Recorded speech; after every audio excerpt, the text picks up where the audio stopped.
തൃശൂരിൽ സുരേഷ് ഗോപി മുന്നിൽ. നമസ്കാരം, കൊട്ടാരക്കര മീഡിയയിലേക്ക് സ്വാഗതം. തൃശൂർ ലോക്സഭാ മണ്ഡലത്തിൽ വൻ ലീഡ് പിടിച്ച് NDA സ്ഥാനാർത്ഥി സുരേഷ് ഗോപി.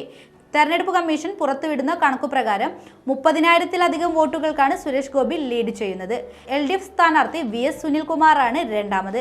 അതേസമയം UDFന്റെ സിറ്റിംഗ് സീറ്റിൽ സ്ഥാനാർത്ഥിയായ K മുരളീധരൻ മൂന്നാം സ്ഥാനത്തേക്ക് പിന്തള്ളപ്പെട്ടു. സുരേഷ് ഗോപിക്ക് 1,16,095 വോട്ടുകളാണ് ലഭിച്ചിരിക്കുന്നത്. സുനിൽകുമാറിന് 93,793 വോട്ടുകളും K മുരളീധരന് ഇതുവരെ 82,970 വോട്ടുകളുമാണ് നേടാനായത്. 2019-ൽ 93,633 വോട്ടുകളുടെ ഭൂരിപക്ഷത്തിലായിരുന്നു UDF സ്ഥാനാർത്ഥി TN പ്രതാപന്റെ വിജയം. TN പ്രതാപൻ 41,05,081 വോട്ടുകൾ പിടിച്ചപ്പോൾ LDFന്റെ മാത്യു തോമസിന് 32,14,056 വോട്ടുകളാണ് നേടാനായത്. NDA സ്ഥാനാർത്ഥി സുരേഷ് ഗോപിക്ക് 29,03,882 വോട്ടുകളാണ് ലഭിച്ചത്.